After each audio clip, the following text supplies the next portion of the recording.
नमस्कार। City post में आपका स्वागत है। मैं हूं आपके साथ मुकेश कुमार सिंह। बिहार सरकार ने आज अपने कैबिनेट में बढ़ोतरी कर ली है, यानी कि कैबिनेट का विस्तार हो गया है। अभी हमारे साथ सामाजिक चिंतक और खास करके राजनीतिक विश्लेषक राजेश कुमार सिंह हैं। हम उनसे जुड़ते हैं और आज जो कैबिनेट का विस्तार हुआ है उसका क्या फलाफल आगे होगा, बिहार में 5 साल तक सरकार चल सकेगी या नहीं, या फिर बिहार उन्नति की राह पर चलेगा, तमाम तरह के सवालात हमारे पास हैं। हम उनसे जुड़ते हैं और बातचीत करते हैं।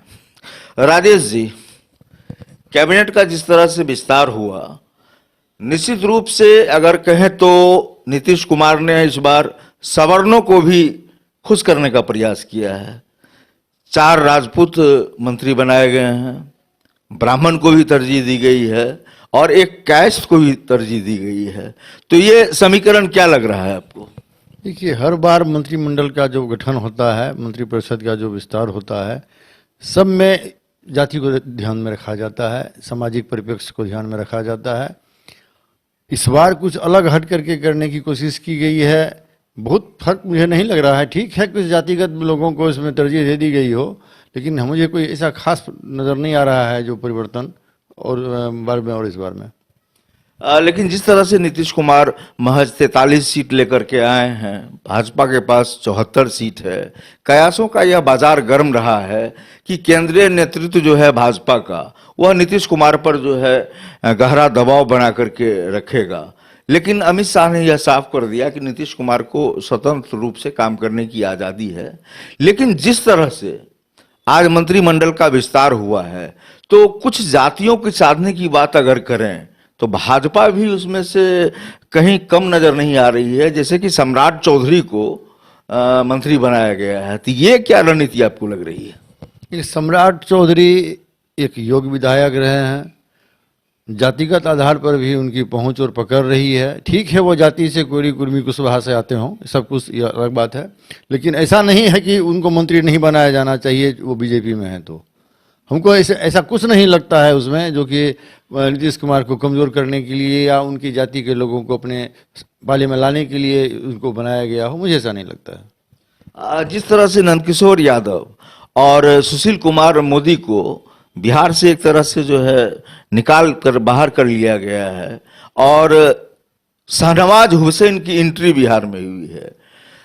अटल बिहारी वाजपेयी के समय में जब सरकार थी, उसमें सबसे युवा चेहरा शाहनवाज हुसैन का था, जो केंद्रीय मंत्रिमंडल में शामिल किए गए थे और बड़ी जिम्मेवारी उनको दी गई थी।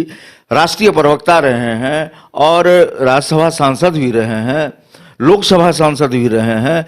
तो आखिर जो ये बिहार में आकर के मंत्री बनना शाहनवाज हुसैन का, क्या उनके कद को छोटा करने की साजिश के हैं, या फिर बिहार में शाहनवाज हुसैन के जरिए जो मुस्लिम वोट का तुष्टीकरण है, यह रणनीति है भाजपा की?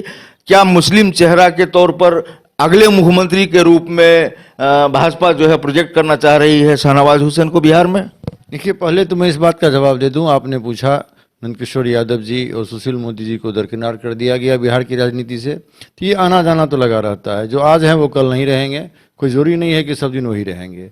हाँ, शाहनवाज हुसैन जी का बिहार में की राजनीति में आना, मंत्रिमंडल में शामिल किया जाना, ये एक जरा विचित्र जरूर लग रहा है। जो आदमी इतना कद्दावर रहा हो, केंद्र की राजनीति में मंत्री बन करके रह रहा हो, केंद्रीय मंत्रिमंडल में महत्वपूर्ण पद को सुशोभित करते रहे हों, उनको बिहार की राजनीति में लाना और ला करके उद्योग मंत्री बनाना, यह और आश्चर्यजनक लगता है कि बिहार में उद्योग धंधा है कहाँ, कौन सा उद्योग है, कहाँ कौन सी फैक्ट्री है। हाँ, ये हो सकता है जो इनको उद्योग मंत्री बनाया गया है, इनको हम लोग पॉजिटिव रूप में लें, नकारात्मक रूप में नहीं लें। हो सकता है उनके आने से बिहार में उद्योग धंधों का जाल बिछे। हो सकता है जो बीजेपी सरकार चाह रही होगी, जो कि उद्योग धंधे के रूप में बिहार बहुत पिछड़ा है, तो बिहार में उद्योग धंधा को आगे बढ़ाया जाए। तो शाहनवाज हुसैन मंत्री बने हैं तो हम लोगों को भी खुश होना चाहिए कि उद्योग धंधों का जाल बिछेगा बिहार में। लेकिन एक बड़ा सवाल, कोसी का यह इलाका कास, पटेर और बिल्कुल ही गरीबी कहें तो कुलाचे भर रही है इस इलाके में, बहुत पिछड़ा इलाका है यह। और इस बार कोसी इलाके से 5 मंत्री हैं अभी, जबकि कुल संख्या मंत्रियों की जो है अभी इजाफा होना बाकी है। 17 की संख्या पर जो है कैबिनेट विस्तार के बाद मंत्री हो गए हैं, तो हमें लगता है कि 22 की संख्या होनी है। हो सकता है कि कुछ उसमें और भी इजाफा हो जाए। तो इस बार 5 मंत्री कोसी के हैं। तारकिशोर प्रसाद जो उप मुख्यमंत्री हैं, इसके अलावा आज 3 मंत्रियों ने कोसी का जो है वो उन्होंने शपथ लिया है। विजेंद्र यादव ऊर्जा मंत्री हैं, पहले शपथ ले चुके हैं। तो आज जो 3 मंत्री विधायक पहले थे आज मंत्री बने हैं, तो वह है नीरज कुमार बबलू, डॉक्टर आलोक रंजन और एक शहनवाज हुसैन, वह सुपौल के रहने वाले हैं, जिन पर कि सारा गेम जो है लगभग बीजेपी का टिका हुआ है। तो क्या 5 मंत्री एक ही इलाके से बने हैं? इससे क्या लग रहा है आपको कि यह इलाका जो इतना पिछड़ा था, एक साथ ही जो है यह इलाका जो है पेरिस बन जाएगा, या कुछ अलग किस्म की यह रणनीति है? देखिए, बहुत चीज़ समझ में नहीं आता है।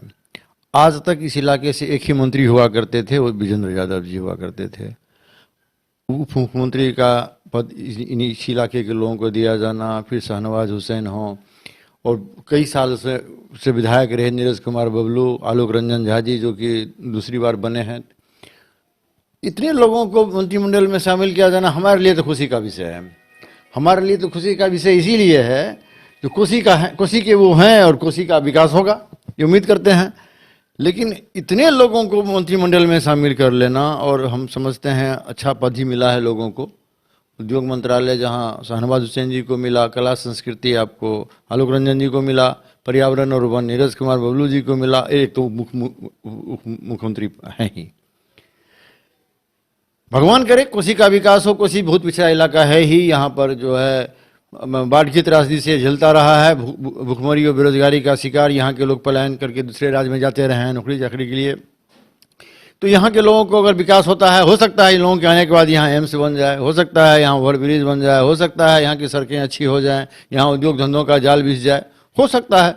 हम लोग सकारात्मक सोचें, ऐसा क्यों गलत हम लोग सोचें कि इन लोगों के बन जाने से यहाँ का विकास नहीं होगा। कुछ सोच समझ करके इन लोगों को मंत्री बनाया गया होगा, और निश्चित रूप से हम चाहेंगे कि विकास कोसी का हो। बहुत ज़रूरी भी है। बिहार, पूरे बिहार में हमको लगता है कोसी से कोई पिछड़ा है ही नहीं। अभी भी आप देहात में जाइए, जाकर के देखिए गाँव में कोसी का जो इलाका है, जहाँ पर जो है बहुत लोग अभी ऐसे हैं जो तटबंध पर रहते हैं, उनके जीविका का कोई साधन भी नहीं है अभी। तो इनका विकास तो होना चाहिए। अगर मंत्री पद दिया गया है तो हम लोग शुक्रगुजार हैं इसके लिए, नीतीश जी का भी और बीजेपी का भी, दोनों ने मिलकर के विकास की गंगा बहाने की सोच ली है कोसी की। तो क्या लगता है कि इस बार भाजपा अलग तरीके से विकास चाह रही है बिहार का, नीतीश कुमार जी अलग तरीके से चाह रहे हैं, तो क्या ये सामंजस्य बिठाने की कोशिश बीजेपी के द्वारा होगी? चूंकि देखिए, एक तरफ हम और वीआईपी भी जो है साझेदार पार्टी है, उनको भी उम्मीद है कि एक एक मंत्री पद मिलेगा। तो ये सिर्फ रेवड़ी के तरह मंत्री पद बांटे जाएंगे, या इसके पीछे कोई आइडियोलॉजी होगी सरकार की, भाजपा की खास करके, चूंकि 74 सीटों का बड़ा आंकड़ा है उनके साथ। तो कैसे नीतीश कुमार इन तमाम चीजों से उबरेंगे? क्या वो तनाव में राजनीति करेंगे, या वो सरल स्वभाव में राजनीति करेंगे? क्या कुछ होगा? आप पूरे इस मंत्रिमंडल विस्तार के प्रकरण को किस रूप में ले रहे हैं? एक राजनीतिक समीक्षक के तौर पर आप इसको किस तरह से कहेंगे? हम लोगों ने 5 मंत्रियों की चर्चा की। एक मंत्री का नाम हम लोग भूल ही गए थे। मुकेश सहनी भी सिमरी बख्तियारपुर से चुनाव लड़ करके आए हैं। ठीक है, चुनाव हार गए, उनको भी हम कोसी का ही मान के चलेंगे। ठीक है, वो एमएलसी बन करके आ रहे हों, लेकिन मुकेश सहनी भी कोसी के ही माने जाएंगे कि चुनाव तो उन्होंने बख्तियारपुर से लड़ा था। और जहाँ तक विवाद की बात हो या मतभेद की बात हो, ये नीतीश जी की पार्टी हो या बीजेपी हो, ये मतभेद नहीं चलेगा। मिल के काम करना ही होगा, सामंजस्य तो होगा ही। और मुझे लगता है नीतीश कुमार जी का कार्यकाल जो पहली बार वाला रहा था, उसके टक्कर का यह कार्यकाल होगा। हो सकता है कि उससे अच्छा कार्यकाल न हो जाए। ये लोग मिल करके बिहार का विकास करेंगे, मुझे तो ऐसा लग रहा है। तो 2005 के कालखंड की बात आप कर रहे हैं। 2005 से लेकर के 2010 तक बिहार में जिस तरह की सरकार रही, वाकई एक पत्रकार की हैसियत से हमने भी एक बेहतरीन शासन व्यवस्था देखी। वो अब 2005 से 10 का जो फेज था, उसके बाद तो भ्रष्टाचार और फिर लॉ एंड ऑर्डर की में गड़बड़ी, लूट छिनतई, तरह तरह के आपराधिक वारदात, ये सारे हम लोग झेलते रहे। तो आप एक राजनीतिक समीक्षक हैं, और जिस तरह से इस बार विपक्ष मजबूत है, विपक्ष इतना मजबूत नहीं हुआ करता था, और विपक्ष के जो नेता हैं, खास करके नेता प्रतिपक्ष तेजस्वी यादव की बात करें तो वो लगातार नीतीश कुमार पर हमलावर रहे हैं, चाहे लॉ एंड ऑर्डर की बात हो या अन्य कोई और बात हो, बेरोजगारी का मसला हो। तो इन मुद्दों से कैसे निपटेंगे विपक्ष से नीतीश कुमार? देखिए, विपक्ष पिछली बार भी कमजोर कहाँ था। नीतीश जी आरजेडी से मिलकर सरकार चला रहे थे, तो आरजेडी को कम सीट नहीं था, विपक्ष कमजोर उस समय भी नहीं था। और 2005 के बाद से 5 से 10 का कार्यकाल बहुत अच्छा रहा। वो हम लोग को इसलिए बहुत अच्छा लग रहा है कार्यकाल, क्योंकि उससे पहले का समय बहुत खराब था, इसलिए जो कुछ होता गया हम लोग को अच्छा लगता गया। ऐसा नहीं है कि 2010 के बाद काम अच्छा नहीं हुआ। 2010 के बाद ही सड़कें बनी हैं, 2010 के बाद ही बिजली की सुविधा गांव-गांव तक गई है, लोगों को आवास मिला है, लोगों को गैस सिलेंडर मिला है, लोगों को चूल्हा मिला है। ऐसा नहीं है, विकास तो हुआ ही है, लेकिन विकास की गति जो शुरू के सालों में हम लोग को दिखाई पड़ी, क्योंकि पहले कुछ था ही नहीं, लॉ एंड ऑर्डर था ही नहीं, सड़कें थी ही नहीं, रोशनी थी ही नहीं, कुछ था ही नहीं। जब कुछ था ही नहीं तो जो हो रहा था अच्छा लग रहा था हम लोगों को। विकास वो तब भी हुआ, अब भी हो रहा है, लेकिन मुझे अब लगता है विकास की गंगा एक बार फिर से बहेगी। जहाँ जहाँ चुनाव के दौरान जाने पर नीतीश जी को भी पता चला, लोगों ने कहा यहाँ यह नहीं है, वहाँ वह नहीं है, यहाँ उद्योग धंधा नहीं है, यहाँ लॉ एंड ऑर्डर गड़बड़ा गया है, यहाँ की व्यवस्था चरमरा गई है। जहाँ जहाँ जिस बिंदु पर लोगों ने कहा है, उस बिंदु पर ये लोग काम करने का प्रयास करेंगे, और मुझे लगता है तो बेहतर बिहार होगा, बिहार का विकास पहले से कमतर नहीं होगा। अच्छा, इस बार जिस तरह से मंत्रिमंडल का विस्तार हुआ है, अभी कुछ और विधायकों को मंत्री बनना है, तो क्या उम्मीद आपको है कि जिस तरह से नीतीश मिश्रा को इस बार मंत्री पद नहीं मिला है, तो क्या जो अगली पारी होगी विस्तार की, तो नीतीश मिश्रा को जगह मिलेगी या फिर कुछ और नए चेहरे आएंगे? देख रहा हूं कि इस बार पूरी तरह से युवा चेहरे हैं मंत्रिमंडल में, तो किस तरह और मंत्री जो शामिल होंगे, तो आपको क्या लगता है कि भाजपा के विधायक ज्यादा होंगे उसमें या फिर जदयू के विधायक ज्यादा होंगे? ये कोई आवश्यक नहीं है कि बीजेपी के विधायक ज्यादा होंगे, बराबर भी हो सकते हैं, बीजेपी के अधिक भी हो सकते हैं। इन लोगों की क्या रणनीति आपस में बनती है वो तो इन लोगों की आपस की बात है। लेकिन एक चीज हमने देखने का प्रयास किया है, बीजेपी भी उन्हीं लोगों को मंत्री बना रही है जो इनके यहाँ कई बार विधायक बन चुके हैं या बीजेपी के समर्पित कार्यकर्ता रहे हैं। नीतीश कुमार जी भी वैसे लोगों को ही मंत्री बना रहे हैं जो उनके बहुत करीबी रहे हैं, जिन पर उनको भरोसा रह रहा है, जो बुरे दिनों में भी आलोचना के दौर में भी उनके साथ रहे हैं, उन्हीं लोगों को मंत्री बना रहे हैं। और योग्यता भी है, ऐसा नहीं है जितने लोग मंत्री बने हैं, मैं कुछ एक को छोड़ दूं तो मुझे लगता है जो कि सही लोगों को ही मंत्री पद मिला है।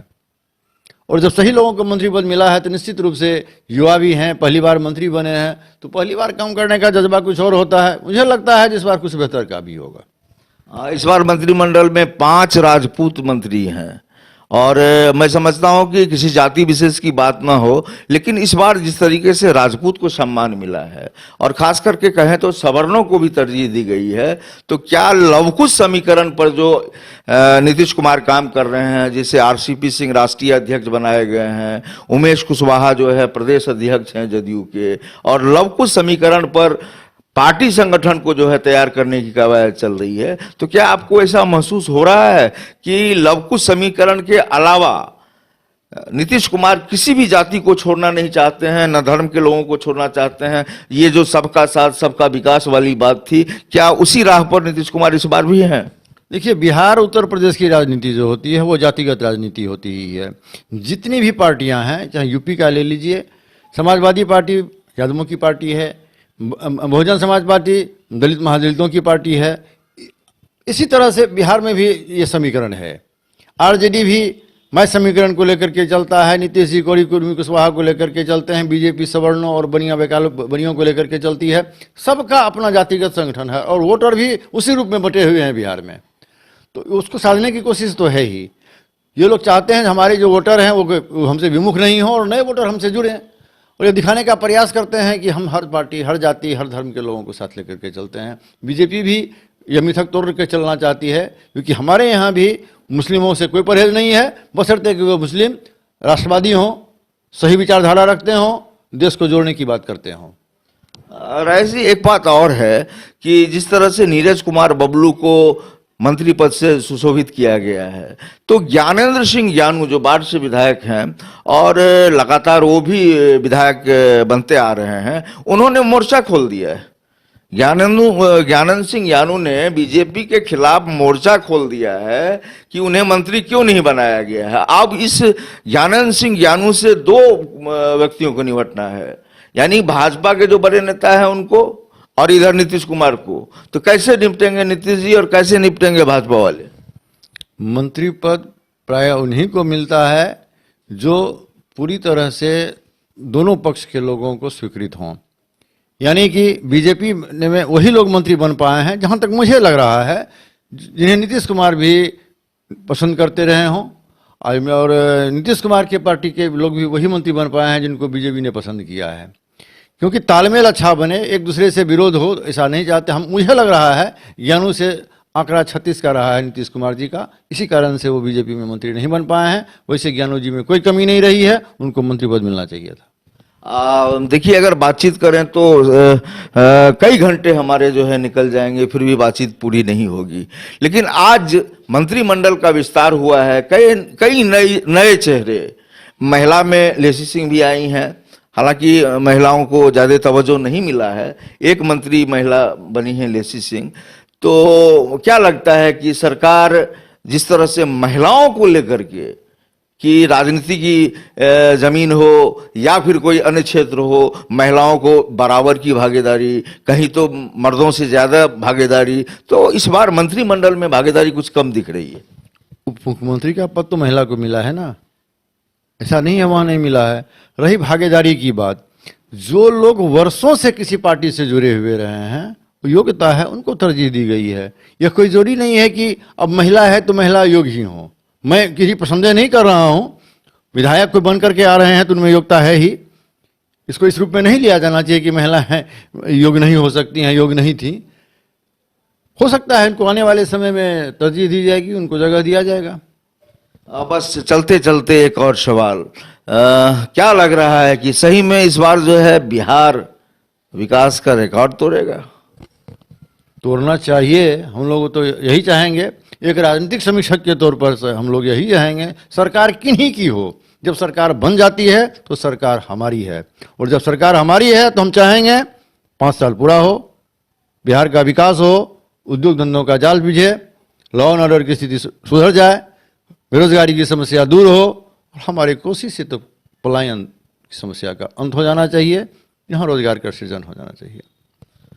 साफ कर दिया राजेश कुमार सिंह ने कि इस बार जो मंत्रिमंडल का विस्तार हुआ है, नीतीश कुमार कहीं से इस बार विकास में कोई कोर कसर नहीं छोड़ेंगे। 2005 में जब पहली बार नीतीश कुमार सत्ता की कुर्सी पर काबिज हुए थे तो उन्होंने इतिहास की एक नई बयार बहाई थी। इस बार वही बयार हमको फिर से देखने को मिलने वाली है। हम कह सकते हैं, जिस तरह से राजेश जी ने कहा कि 2005 से लेकर के 10 का जो कालखंड था, वहां उस समय में जो विकास हुआ उससे भी ज्यादा इस बार जो सरकार 5 साल चलेगी उसमें विकास की दरिया बहेगी। और खास करके कोसी जो बेहद पिछड़ा इलाका है, जहां से अभी 5 मंत्री बनाए गए हैं, इन्होंने एक और नाम मुकेश सहनी का भी जोड़ दिया है, तो हम 6 मंत्री कह सकते हैं बनाए गए हैं। कोसी में विकास की गंगा बहेगी, उद्योगों का जाल बिछेगा, यहां से पलायन रुकेगा, यहां से बेरोजगारी जो दूर दूर होगी,